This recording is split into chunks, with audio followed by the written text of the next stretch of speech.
I've worked hard all week, I'm going to sleep in on the weekend.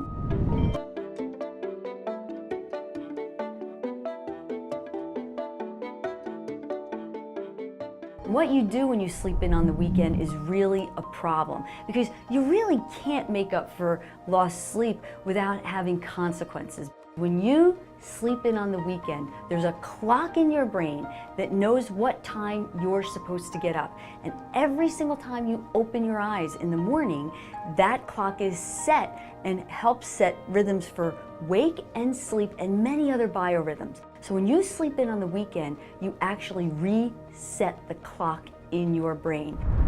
So let's say you need 8 hours of sleep and you get up every day during the week at 8 a.m. Well, if you've not gotten enough sleep and you're sleeping in on the weekend and get up at 10 a.m., that is now, as far as your brain is concerned, the new wake-up time, and it resets all the rhythms for that wake-up time. When you try to go to sleep Sunday night, you're going to find you're not going to be ready to go to bed at the time you normally do. Your time to bed will be shifted by 2 hours, so you'll have difficulty transitioning to sleep, and on Monday morning, you won't be ready to get up at 8 a.m. It'll be 10 a.m. that your body will be saying is the time you should get up.